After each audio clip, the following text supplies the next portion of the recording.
anak-anak muda harus saling bergandengan tangan. Saya yakin Indonesia Emas bisa tercapai. Terima kasih. Wassalamualaikum warahmatullahi wabarakatuh. Selamat Natal dan Tahun Baru.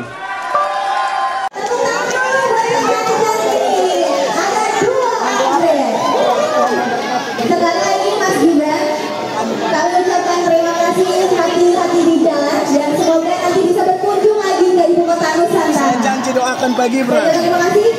Kita sambut. Assalamualaikum warahmatullahi wabarakatuh. Salam sejahtera, Shalom, Om Swastiastu, Namo Buddhaya, salam kebajikan. Indonesia ini negara besar. Kita harus mampu keluar dari middle income trap. Kuncinya, kita harus mampu menaikkan nilai tambah di dalam negeri. Di tengah gempuran resesi global, perang dagang, konflik geopolitik, rata-rata pertumbuhan ekonomi negara kita tetap resilient di rata-rata 5%. Pertumbuhan ekonomi yang berkualitas didukung dengan penurunan angka pengangguran, angka kemiskinan, penurunan angka Gini rasio, dan juga angka inflasi yang terkendali. Bapak Ibu yang saya hormati, teman-teman sesama anak muda, lalu apa agenda ke depan? Kita akan lanjutkan hilirisasi, bukan hanya hilirisasi tambang saja, tapi juga hilirisasi pertanian, hilirisasi perikanan, hilirisasi digital, dan lain-lain. Kita lanjutkan juga pemerataan pembangunan yang tidak lagi Jawa sentris. Kita genjot terus ekonomi kreatif dan juga UMKM. Kita punya 64 juta UMKM yang menyumbangkan 61% untuk PDB kita. Jika 4 langkah tadi bisa kita penuhi, insya Allah akan terbuka 19 juta lapangan pekerjaan. Pemerataan pembangunan itu wajib. Sekarang investasi yang ada di luar Jawa sudah ada 53%. Pembangunan IKN yang berkelanjutan ini akan membuka titik pertumbuhan ekonomi baru, akan membuka akses dan juga konektivitas, sekaligus membuka lapangan kerja. IKN ini bukan hanya saja membangun bangunan pemerintahan, tapi juga sebagai simbol pemerataan pembangunan di Indonesia, dan juga sebagai simbol transformasi pembangunan Indonesia. Bapak dan Ibu yang saya hormati, saya juga berkeyakinan suatu saat nanti Indonesia akan menjadi raja energi hijau dunia. Dengan terus mengembangkan biodiesel, bioaftur dari sawit, bioetanol dari tebu, sekaligus kemandirian gula. Untuk menuju Indonesia emas dibutuhkan generasi emas. Kita harus mampu merubah future challenge menjadi future opportunity. Kita harus punya future talents yang dilengkapi dengan future skills. Untuk itu, hilirisasi digital akan kami genjot. Kita akan siapkan anak-anak muda yang ahli artificial intelligence, anak-anak muda yang ahli blockchain, anak-anak muda yang ahli robotik, anak-anak muda yang ahli perbankan syariah, anak-anak muda yang ahli kripto. Bapak dan Ibu yang saya hormati, narasi besarnya di sini adalah keberlanjutan, percepatan, dan penyempurnaan. Terima kasih. Wassalamualaikum warahmatullahi wabarakatuh. Selamat Hari Ibu. Selamat untuk kaum perempuan hebat di Indonesia. Terima kasih. Baik. Waktu habis. Terima kasih.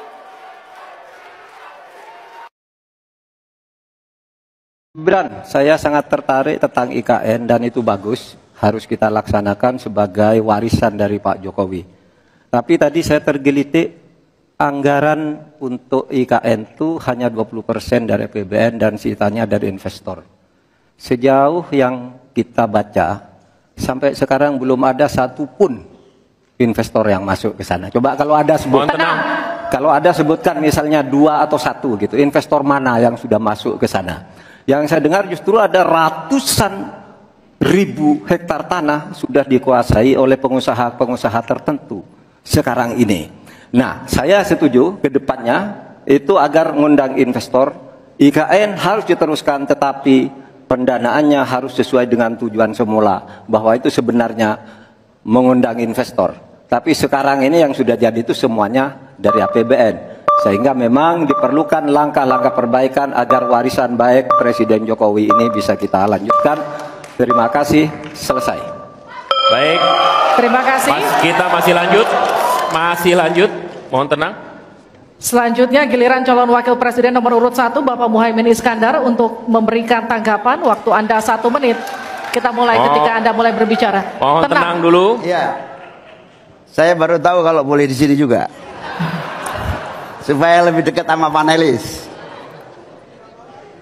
Bisa mulai. Jadi saya setuju bahwa yang paling penting bukan soal infrastruktur dulu atau SDM dulu.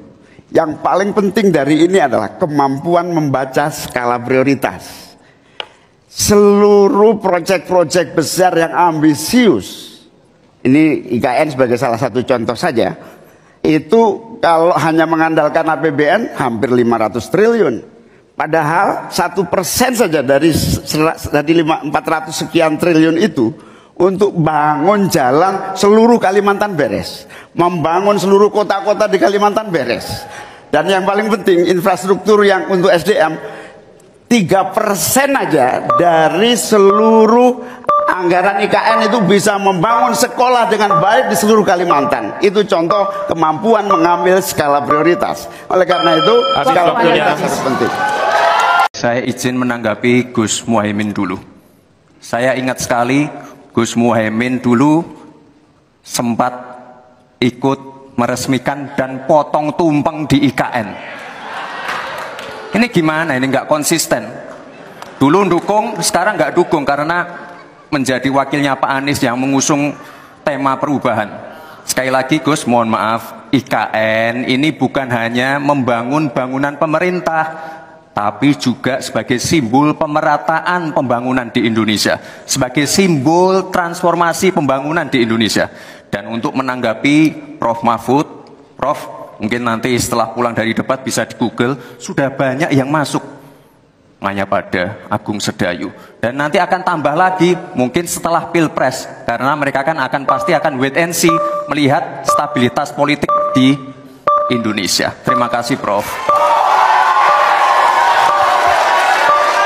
Baik, silakan berikan apresiasi dan aplaus dulu deh.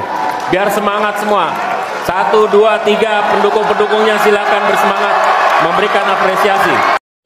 Shalom, saudara yang diberkati oleh Tuhan Yesus Kristus. Salam jumpa dalam kasih Kristus dengan saya Pendeta Mel Atop. Saya posisi sekarang di IKN, saudara-saudara ya, Kalimantan Timur, dalam proses pembangunan sekitar ibu kota negara. Saudara bisa lihat pembangunan di sekitar sini luar biasa. Ada kantor-kantor kementerian dan juga ini adalah istana presiden. Ya. Sementara berjalan luar biasa. Dan juga ada berbagai pembangunan yang lain. Itu ada istri saya bersama tim panitia di Kalimantan Timur yang bawa kami untuk masuk melihat. Ini izinnya harus jelas ya, tidak bisa sembarang masuk. Ini ada pembangunan-pembangunan yang sedang berlangsung, kantor-kantor kementerian ya. Lalu di sini saudara bisa lihat ada selamat datang proyek bangunan gedung Istana Negara dan lapangan upacara IKN. Iya, jadi kalau melihat IKN ini, saudara-saudara yang diberkati oleh Tuhan Yesus Kristus, maka yang ada di pikiran kita adalah, khusus bangsa Indonesia, adalah harapan baru, harapan kita ke depan. Siapapun presiden yang terpilih, ya tentunya yang mendukung IKN lah ya. Mereka bisa betul-betul melihat bahwa ada harapan baru, saudara, dengan pembangunan IKN ini, saudara-saudara. Sekali lagi, Indonesia akan lebih maju. Indonesia akan menjadi negara yang diperhitungkan.